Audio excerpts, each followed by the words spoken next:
Welcome to the fourth seminar in our series on Tranquility meditation. Today our main topic is Buddhist and Gnostic soteriology, so we'll continue what we started last week and elaborate on it. And our practicum will be developing equanimity, a meditation specifically designed to lead us into a state of what the Buddhists call bodhicitta, which is the enlightenment mind. So this is one of the first exercises that they have in their meditative program. The course materials are available on the website, and I moved everything off to its own location, its own page. So here's the home page, and so you'll just see that it's there's the contact form if you wanted to contact us. Current version if you wanted to know when I last updated it. So that'll tell you what version it is and also when it was last updated. If you wanted to know what the updates were, you can take a look at the site version log.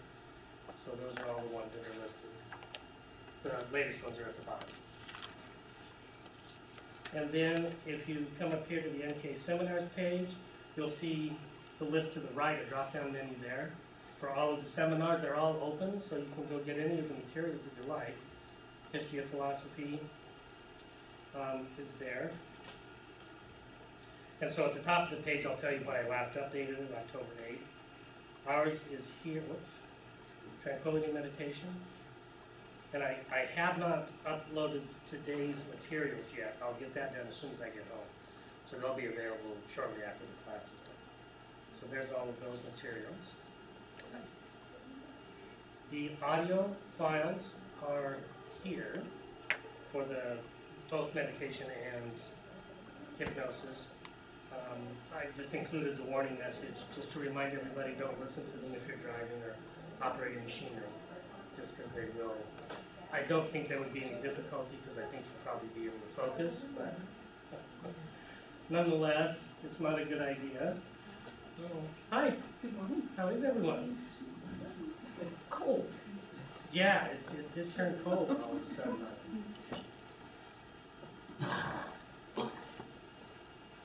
Okay, so we're just going over the website. So, and most of you have already seen it. So everything's there. There's the audio files, and then over here, there's also the bibliographies are included here. And by next week, I should have some of the video files out there. So I will have those in a separate area as well. So it'll be probably at the bottom here. So it'll be down here probably after the audio files and before the bibliographies. It'll just say video files, and that will link to the NGA YouTube site, and you'll be able to watch them there. When is that class? Because it was on this thing that they had it every week. October, are we just not having one until November 6th? For this class? For this class? No, we'll have one every week until November 6th. Oh. And then we have a hiatus until, then we'll skip, I think, 3 weeks until the 22nd. Yeah. Yeah, so we'll be meeting regularly until then. Oh, okay. Okay? All right. So, like I said, all of them are there. Here's our scheduling note. We're on our normal weekly schedule. The next meeting is next Tuesday, October 16th. The next hiatus begins after the meeting on November 6th. So that'll be good. And I'll keep reminding you every week what the schedule is. All right. Did anyone have a chance to work with the koan meditation and the Imitatio Christi exercise? Okay. Remember we talked about the ancient practice of assumption of the God forms, the mythological characters that were created and attached to the godhoods, the gods, the demigods, and everyone else were designed specifically as meditation exercises, visualization exercises. So that's why they were. That's why they had specific kinds of personalities. That's why they had specific features. They wore specific things. They had specific colors of the clothing that they wore, and they were associated with specific kinds of activities. Because what you would do is you would assume that you were them. You would actually visualize that you were the god or goddess themselves. And that was called the Assumption of the God forms. Now, the Imitatio Christi, which is a very popular kind of a meditation practice, began probably around the 2nd century CE, and all of the writers from that time talked about it. And basically, it's the same thing. We assume the character, the identity of Jesus, and use that as our meditative focus. And then the koan that we were going to play with is the quotation from John 14:6. For I am the way, the truth, and the life. No one comes to the Father except through me. And the way to do the meditation is just to very slowly repeat that while you are in a meditative state. So, was anyone able to practice that and would like to report on it? Yeah, just a little. How did it go? Okay, but I'm still, have to settle down a little bit. Okay, sure, yeah. But, yeah, and that was something from my background, Mm-hmm. from Christianity. Mm-hmm. And that phrase was one that I had a nun that used that, and it was really interesting because then she got sick and old, and she was very bitter. But that stuff, it was like, that was her message to me. Right. And this has expanded. Right. Over years, it's not as narrow as when I was a child. Sure. But that quote or scripture is very meaningful because I kind of see Jesus as teaching us how to live. Yes. Well, specifically, he teaches us how to die. Well, Yeah. I mean, that is his entire function. That's his role. die through Yes, life. yes. Yeah. Yes, yes. So, I mean, that is, yeah. So anyway, and that's what this is all about right here. So good. Anyone else? Okay, thank you. All right, so right now let's just review seminars 1 through 3. The major topics that we want to remember are psychophysiological coherence, the list of the meditative absorptions, the concept of dualist interactionism, and the concept of your avatar. Those are the ones that we need to take forward with us as we move ahead in the seminars. So, for psychophysiological coherence, we have the resonant breathing process. Okay? Because remember that if the respiration rate drops down to 3 breaths a minute, that will automatically begin to synchronize the entire organism around that coherent state, around that entire resonant state. So it drops to 3 breaths a minute. The ratio should be 3 to 1, so a 15-second exhalation, a 5-second inhalation. Okay? The heart rate will be somewhere, at 60 beats a minute or below. The brainwave pattern will be at 10 hertz, between 8 and 12, averaging out to about 10, which is an alpha state. And that will automatically put us into a state of psychophysiological coherence just by controlling the breathing rhythm, just by dropping it down to 3 breaths a minute, and having that autonomically balanced respiration ratio of 3 to 1. So that's all we have to do, and automatically we are designed, the avatar is designed, to take us into this state, which then is the gateway to all of these meditative experiences. Yes? I have trouble with the exhale for 15 seconds. You won't, yeah. I kind of run out of stuff. Sure. By 10 seconds, I'm pretty well done. Yeah, that's fine. Don't worry. You don't have to worry about any of that stuff. It will take care of itself. You just hum. Okay? Yeah. At some point in the future, you will realize that you are now at that 15-second to 5-second ratio. Okay? And then the next milestone is there will be an extended period at the exhalation, at the end of the exhalation cycle, when you're just there. You don't breathe in. And you can extend that for, quite a while. It is during that particular time frame, when you're at the end of the exhalation cycle and you've been meditating for a while, and it will just extend itself, and it's at that point that interesting things begin to happen. Okay, but that takes time. That takes time to build the physiological ability to do Okay? Are the interesting things part of oxygen deprivation? No. No, there's no oxygen deprivation going on here. Remember that the article that we saw with Dr. Benson and his colleague about the physiological indicators indicate that it is a state of reduced metabolism. So what happens is the organism is perfectly fine, but its metabolic functions are dropped way, way, way low. So it's perfectly safe for the organism to do that. Believe me, if it starts to run out of oxygen, it will take a big breath. Okay?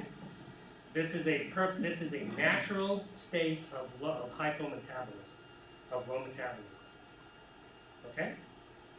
Could you give us, is there a way to hum where your mouth doesn't get weird? My lips go numb.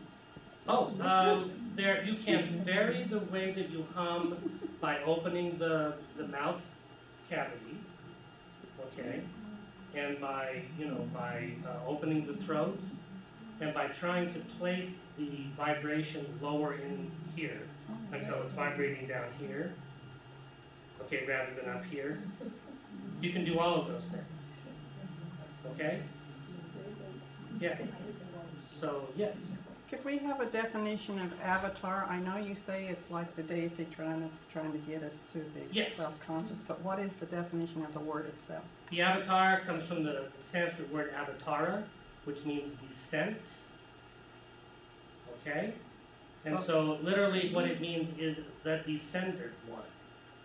The consciousness that has descended into association with a physical organism here. So is John 14:6 an avatar? No, Jesus is an avatar. Ah, Okay. okay. Jesus is an avatar, John the Baptist is an avatar, you are an avatar, that physical organism, Yeah. that is the avatar, that is your avatar, your specific avatar. Because the definition of avatar is just simply the biomechanical machine, for lack of a better term, that our consciousness is currently interacting with. So do you think the people who made the movie Avatar are applying any of that? Oh, absolutely. Yeah, they know Since exactly they're what they're doing talking those about. different What is the things. movie about? Different state of being. It is about creating a mechanical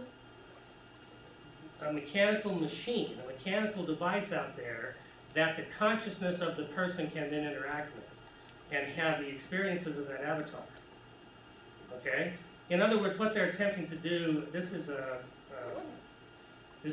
brain-computer interface material which they're working on now, where we can actually interface the nervous system with a machine, a computer. Okay, and then our consciousness would then be allowed to experience whatever the computer is doing. They are attempting to eliminate physical death.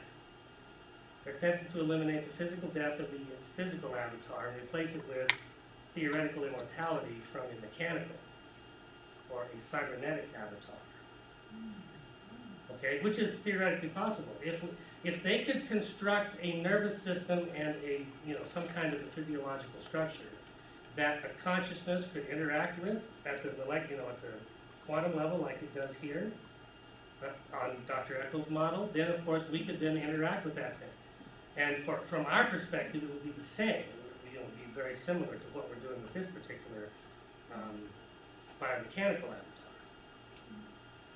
Okay? So yes, they know exactly what they're talking about. Yeah,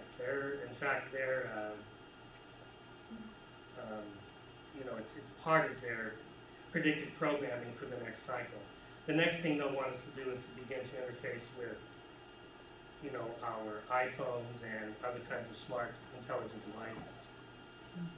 Okay? And of course, that would be, a good thing, except that it has a feedback loop built in. If you are interfaced with one of those things, there's really high-level control that they can exert on your nervous system from their side. So we have to be careful with that. But yeah, as far as the concept of avatar goes, there's no difference from the perspective of consciousness, whether it interfaces with one of these kind of avatars or one of those theoretical kinds of avatars, an intelligent machine. from our perspective, it would be virtually the same. Okay? And a machine, theoretically, could be replaced easier, the parts could be replaced easier, would have a longer lifespan, and you could just jump from machine to machine to machine to machine. Okay? That's what they're attempting to do here. I wish them luck. It's going to be really, really difficult. To actually get a freestanding avatar that doesn't need the interface with this first. Yeah. Okay. Right now they're just working on interfacing with the nervous system here. So it will be consciousness, the soul itself, interfacing here, and then through this nervous system interfacing with the mechanical cybernetic device. Okay, so, so did that answer your question? So these are avatars. Okay, remember that our primary conception is that there are two things, two substances, the thinking substance which we are, and then the extended substance of which the body is constructed, constructed of extended stuff. And so we're not our bodies are our avatars. We are this extended, thinking substance. All right, and so what you are looking at are the avatars of other souls. Okay, the Tranquility meditations, I just wanted to remind you, the first 4 are related to Tranquility meditation, the second 4 are related to insight meditation. And so what we find is the elimination of unwholesome thoughts and feelings, the production of joy and bliss, that occurs in the first absorption. So as the metabolism begins to slow down, we'll move towards that. And so once we get that 15 seconds to 5 seconds ratio, we will be right there. We'll be right on the threshold of moving into the first absorption. And so as we practice that and we get into that, pretty soon all of a sudden, boom, we just realize, oh, I'm here. This is where I am.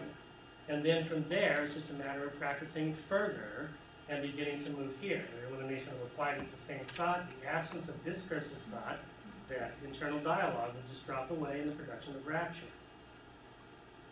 All right, so this occurs sometime after you have developed the ability, the skill, to suspend breathing at the end of the exhalation cycle for some time.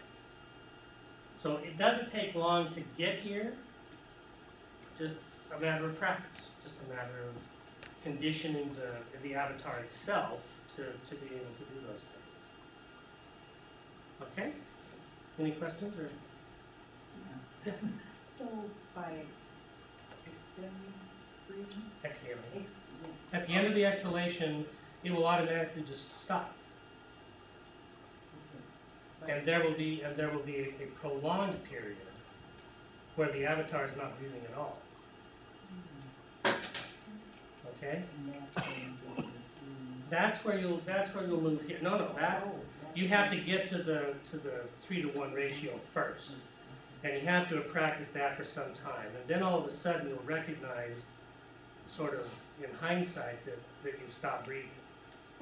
And that there's that protracted period of not breathing. Okay? And you'll know it. I mean, these are all sequential milestones that have been mapped out by people who meditate. And so you'll know. I'm just giving you a preview of what's going on here. Okay, what to expect as you move forward. So the first thing is just the relaxation into it and the beginning of the extension of the exhalation cycle until it's about 15 seconds. And then at that point you'll get this feelings of joy and bliss. You'll actually feel the avatar itself will begin to produce those feelings naturally. And it will feel that way. It will have a high levels of neurotransmitters that produce good feelings, basically, is what will happen in the nervous system. And then as soon as you're able to extend that period of not breathing, at the end of the exhalation cycle, you'll begin to move here.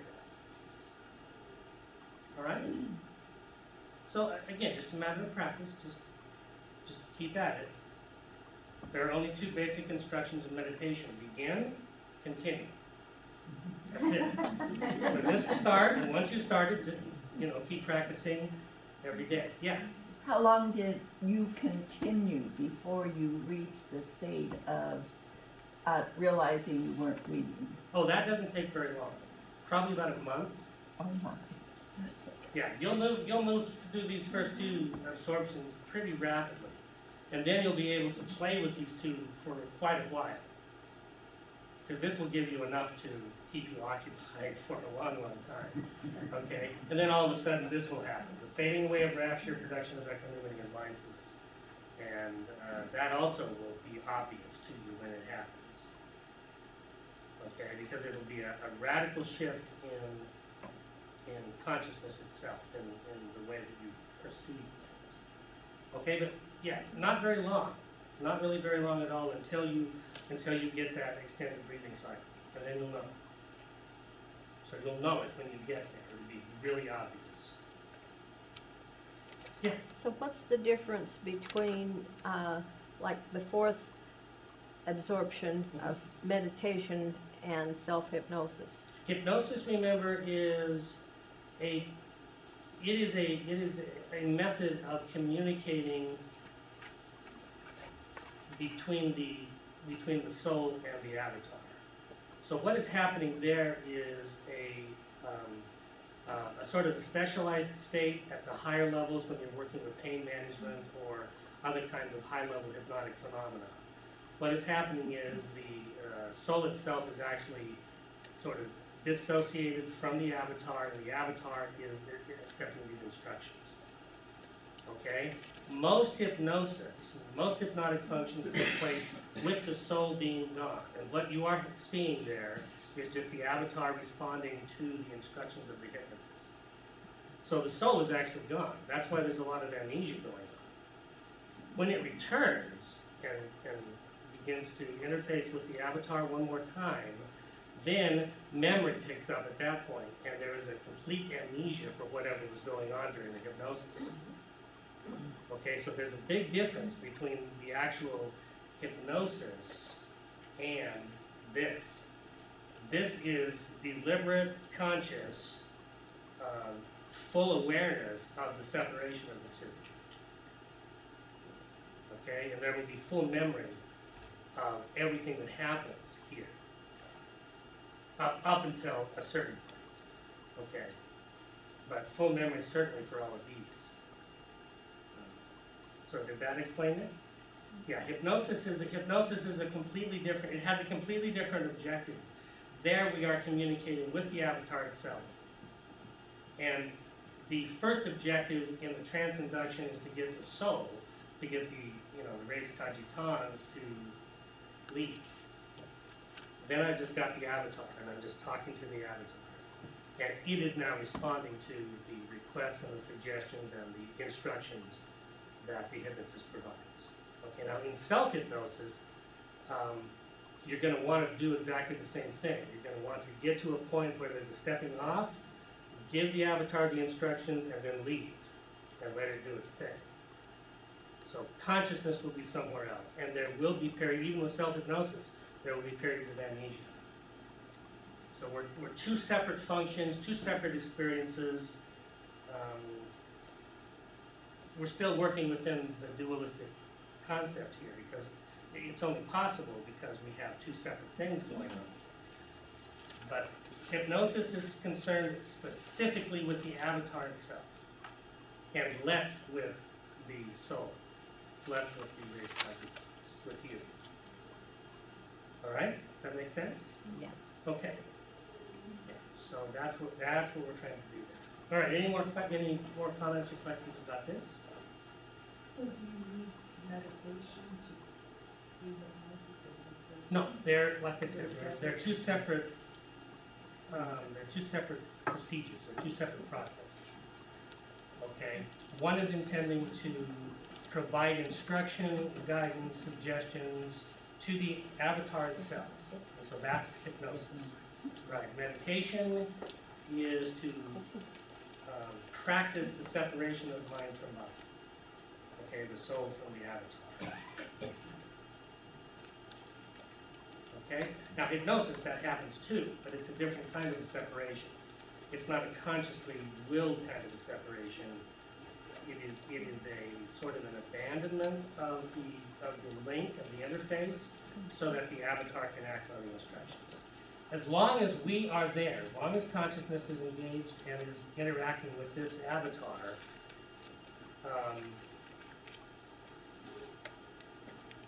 there's a lot, I mean, that takes priority as far as the avatar is concerned.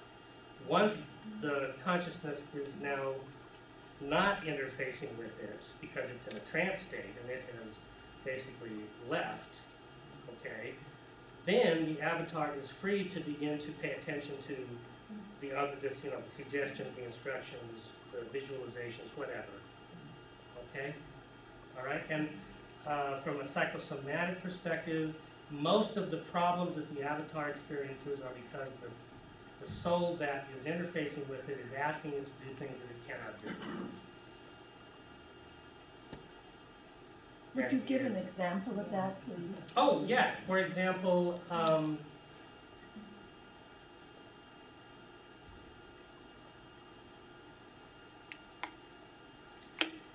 in hypnosis was, modern hypnosis was specifically designed and specifically investigated as a therapeutic method for dealing with psychological difficulties, neuroses, psychoses, hysteria, schizophrenia, psychosomatic illnesses, and things like that. Okay? So if we were to take a look, for example, at a case of obsessive-compulsive disorder, all right? The avatar itself of that person who's engaged in the obsessive-compulsive behaviors, the reason it's doing that is because somewhere in its developmental cycle it was traumatized. That is, it was physically attacked. There was some kind of physical or emotional or psychological trauma, violence directed at the avatar. Okay? And it may not have even been, like a full-blown automatic weapons attack. It may have just been one or both of the parents, getting angry and yelling at the avatar. But whatever it did, it triggered a whole bunch of responses, psychophysiological responses in the avatar itself, which have now led it to this kind of ritualistic behavior in order to deal with the hurt and the pain and the fear that was generated by the original trauma. Okay? So it was asked to do something that it could not do by a consciousness. And it overwhelmed the consciousness of the child, or the consciousness that was attached to it was overwhelmed by the fear, the anger, the violence, the physical assault, whatever happened to it, the sexual assault, whatever. Okay? And so basically what happens under those circumstances by our model is the soul of that person, the res cogitans, leaves, it abandons it. And then when it returns, it is now locked in these kinds of things. Simpler kinds of things than that would be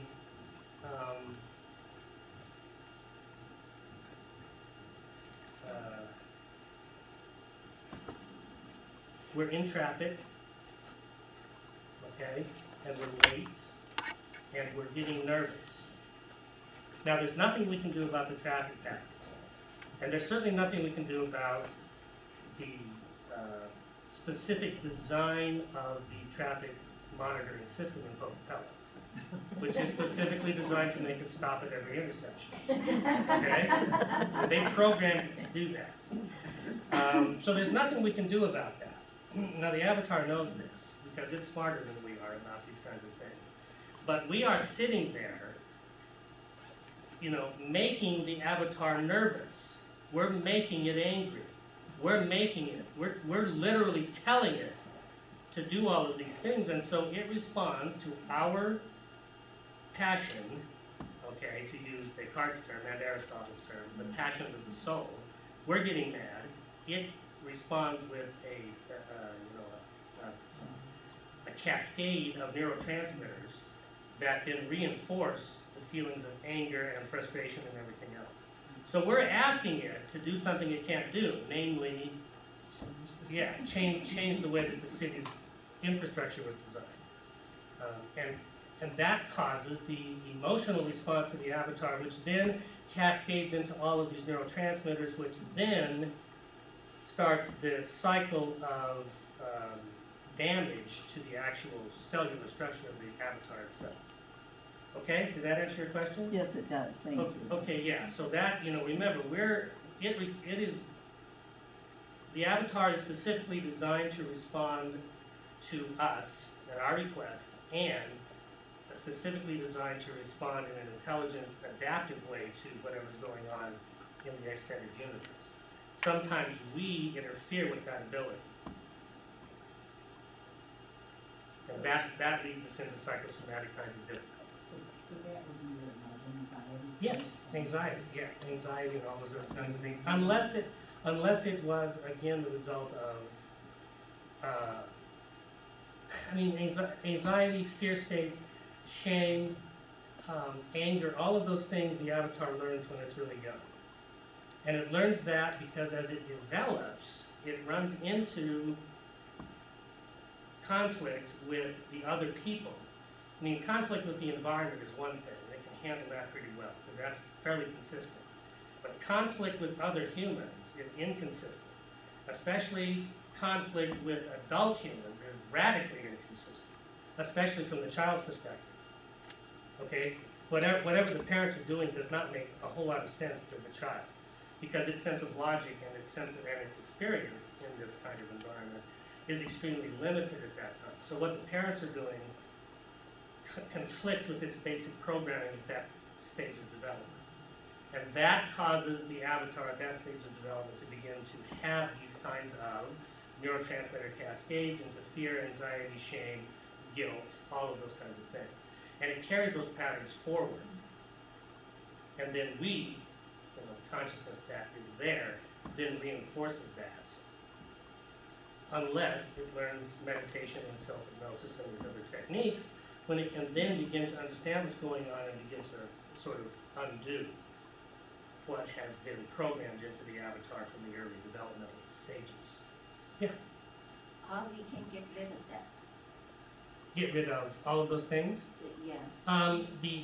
Mostly we have to rely upon an analytical sequence, a psychoanalytical sequence, because we may not even know what the original incident was, or the original situation, or the original series of events, because that is typically outside of the memory recall that the consciousness has access to. So we have to use analytical methods to try to allow the avatar to explain to us what is going on, what happened back then. So we'll start to get images, we'll start to get memory flashes, we'll start to get associational chains as a result of our request to the avatar in a psychoanalytic setting. And ultimately, if we have the strength of will and the courage to actually go back and face whatever it was that caused this.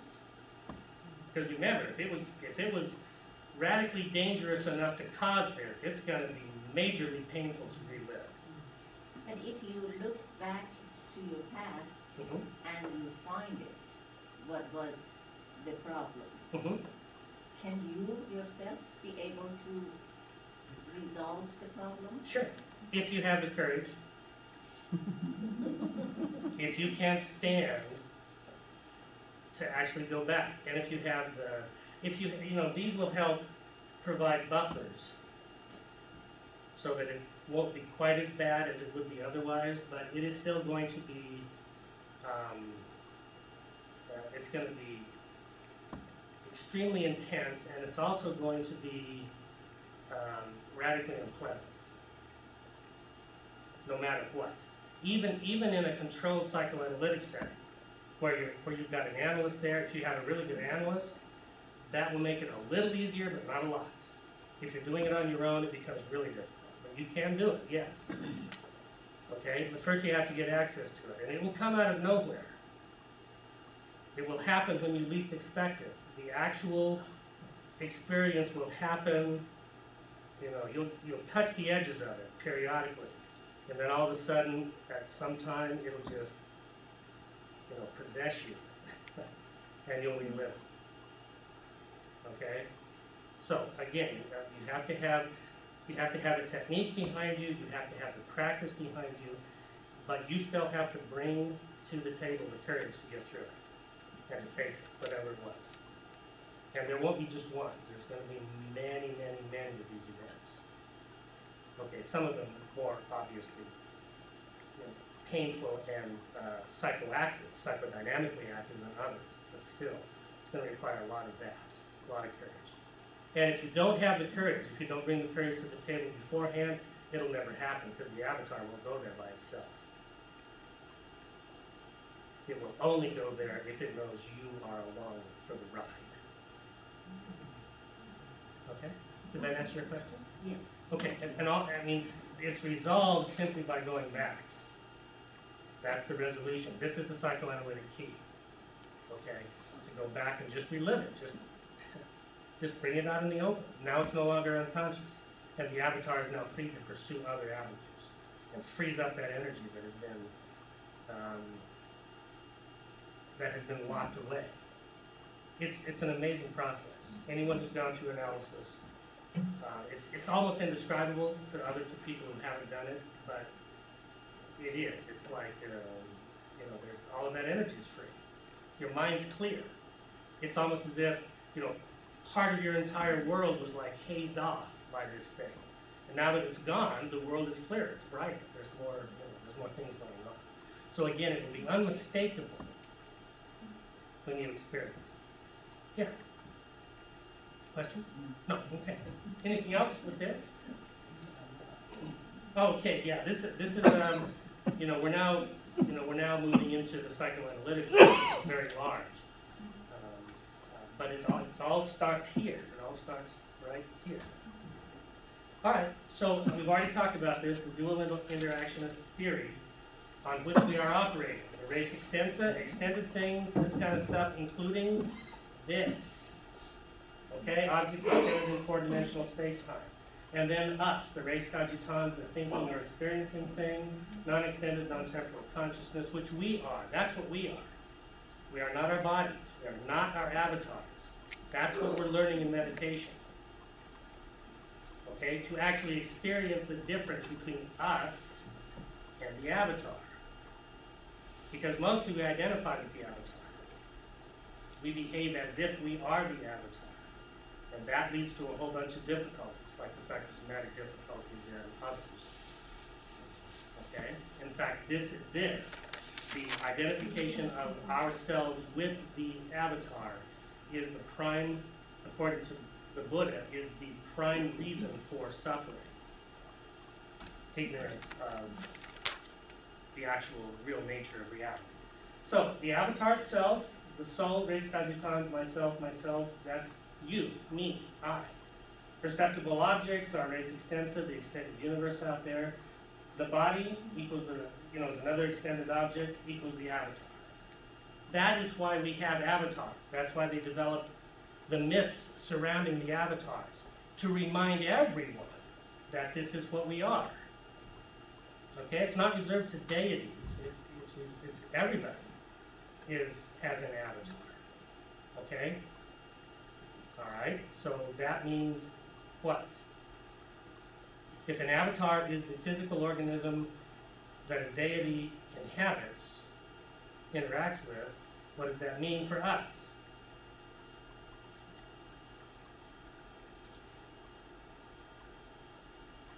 Something to work at it? No. What does it mean? Logically, what does it mean? If the definition of an avatar is the physical organism that a deity inhabits, and we all have an avatar, what does that mean? Yeah. We are deities, we are gods. That is, we are the substance of God. Okay, and this is what all the myths surrounding the avatars were intended to tell us. You also are exactly like the Jesus avatar and the Hindu avatars, all of those, the Krishna avatar, whatever. Which is why they developed the meditative technique of assumption of the God forms, to remind us that whatever it is that's going on here, the consciousness itself is godlike. okay? Now, of course, if I'm on the political arena, I don't want everybody out there thinking along these lines. It's okay for me as the leader, I can become a god, but I don't want you all out there to think that you are equal to me. So that's why we have the separation of that. And that's why we have an emphasis on the fact that this only happens to real gods like me, but not to people like you, okay? But the actual historical fact of the construction of an avatar is to remind everyone that this is what's going on. We'll see why in just a minute. All right, so if there are these two distinct things, these are the four possibilities. They can be detached from one another, synchronized, coordinated, or unified. So here, at the far end of detachment, we have basically the practice of death, philosophy. The practice of death, meditation, the meditative absorptions. That's here. And then we move through, the resynchronizing and coordinating as we move around, in the extended world through our avatar. Okay, and then finally we have at this end, where we're at a high gamma state, it appears, it feels from the inside as if it's pure body. Okay, and consciousness itself is now merged and unified with the avatar in the extended world. And it's unification at that point with the extended world. So we can move in any of those four. And part of what we're here to learn is how to do those four things. And to do them at will. To do them deliberately at will whenever we want to do. All right, any questions about that? Okay, a lot of things to think about. But remember, all religions, all ancient religions, let me put it that way, all ancient religions start here. And they were all designed to tell us this one thing, that we are two separate substances, and that the substance that we are is God. That was the intended function. All right, any questions or discussions or anything? All right, so now we're going to take a look, we're going to elaborate a little bit more about Buddhist and Gnostic soteriology. Now remember that soteriology comes from the Greek word,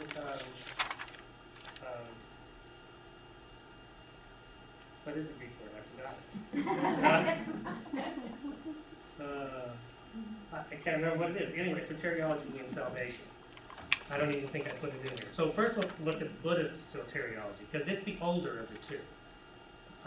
Buddhist soteriology, is developed right around 500 BCE, and the Gnostic soteriology is developed sometime around 200 CE. So there's about a 700-year gap between the two. All right, the first noble truth is dukkha.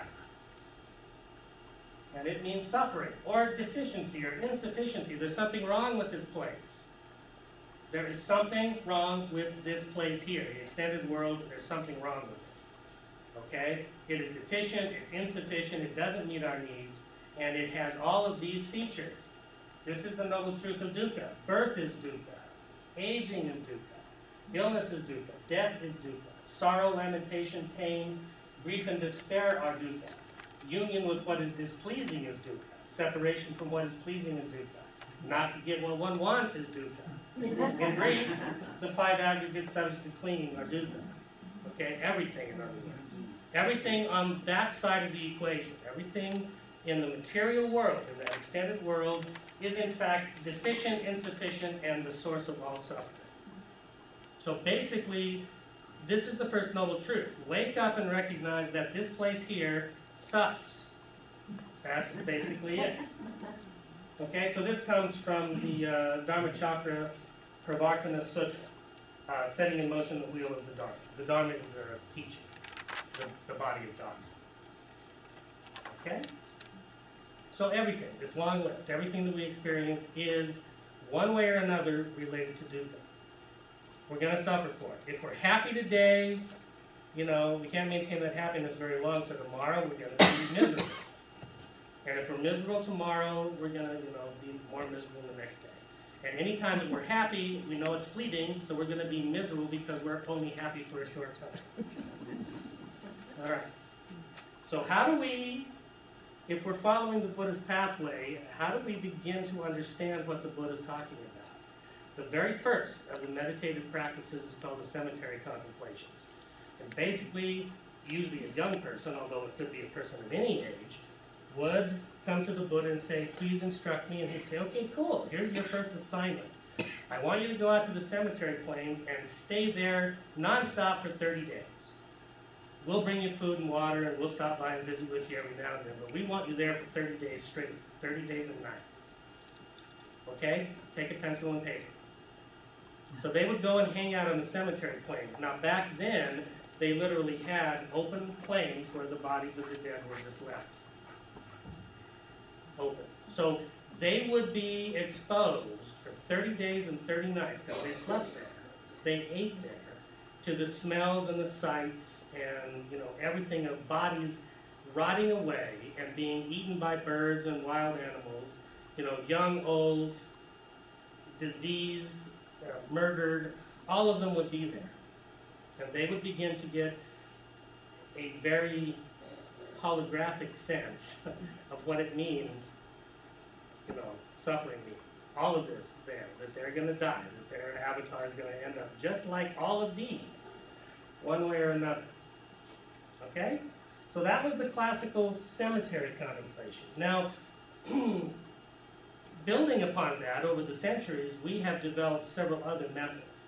All right, we'll take a look at Ghost Dog, the Way of the Samurai, here in just a second, because that will show us the way that the warrior thinks about death. Okay? We can use television and movie depictions of violence, plagues, catastrophes, wars in our meditative practice, because they will show us, especially now, they will show us graphically all of these things. And we can begin to identify with the characters as they are ripped apart, torn apart, smashed, killed, mutilated, whatever. All right? We can begin to identify with those characters and practice our meditation so that we can do the cemetery contemplations while watching TV or a movie. Okay? So now let's take a look at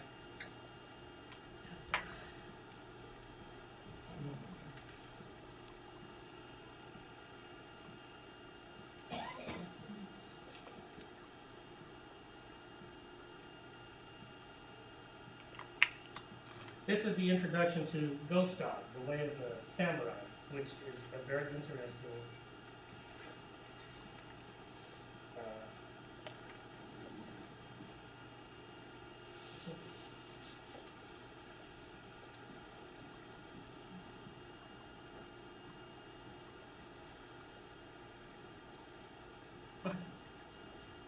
Does anybody recognize what that is?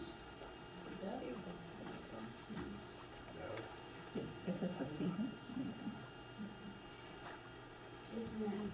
Isn't it one of those birds that they put little hoods on and have? Yes, it is a pigeon. It's a carrier pigeon. Oh, they have a really neat display of that over in Boise at the Birds of Prey? Birds of Prey, yeah. At the Birds of Prey thing? Yeah, you can go over, they have a special presentation in the other building, and you have all these different ones. And you notice that each of the hoods has a different ornament on the top, which means it's from a different tribe. You know, just like the weaves are and whatever. It was Just like really all neat. of My grandchildren were amazed, and if you amaze a little 5-year-old, that's great. That's a pretty good thing. That's a definite feat. Yeah. As far as we are concerned, however, it doesn't matter what kind of a bird it is. It's just the fact that it is a bird. Does anyone in here remember the Aeneid? Does anybody remember reading the Aeneid? I don't get that. The Aeneid is a Latin version of Homer's poetry, okay? And it is concerned with a trip of Aeneas to the underworld. Okay, so remember what that means. That's the practice of death. That's a mythological representation of the practice of death. And in there we get a crash course in symbolism, in ancient symbolism. And one of the things that becomes very apparent and that they actually spell out is that birds are psychopomps. That is, they lead into and out of the underworld. So symbolically, when you see something like that, I mean, that the director and the producer and the writer are telling us what is coming now This bird is a psychopath. It is leading you into a very special place in the underworld so that you can gain specific knowledge. Okay? So birds are psychopaths. And that's why the birds are here, to remind us of that. Notice that we're now looking at it from the bird's eye view. Kind of like a crow and. Yes, absolutely. Yeah. The crow, you remember? The crow is there to guide you to the underworld. That's what a psychopath is. There you are. There's the bird again, flying freely.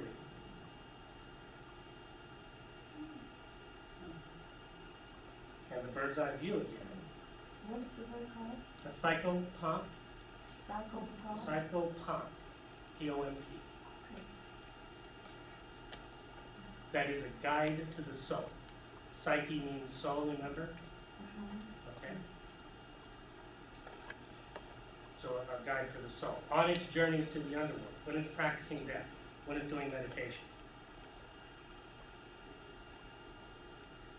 So we get more of this.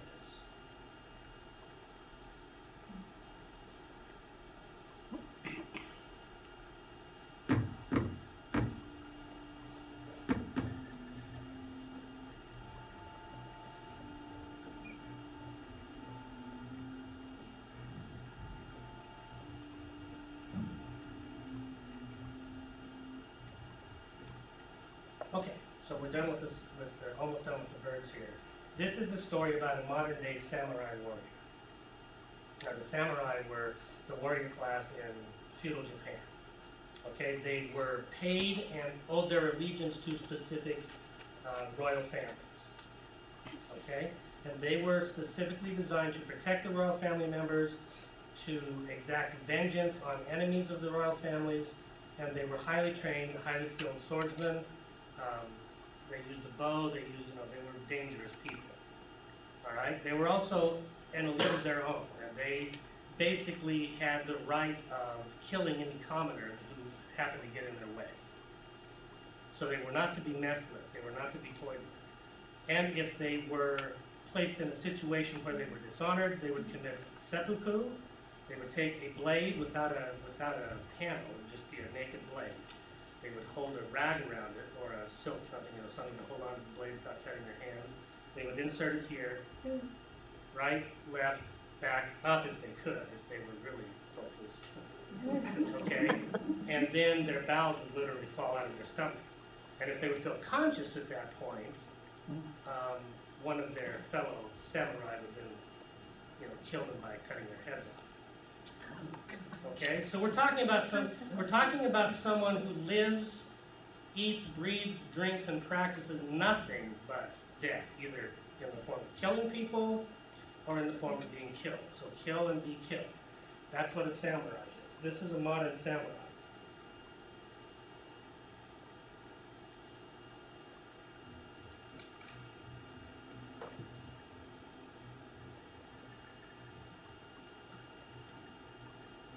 Now he's surrounded by all these birds because he uses them to communicate.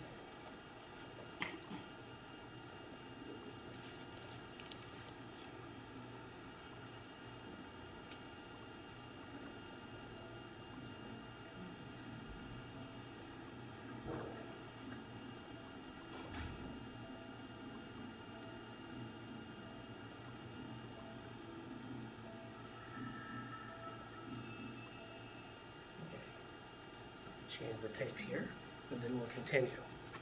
Now he's reading a book called the Hagakure.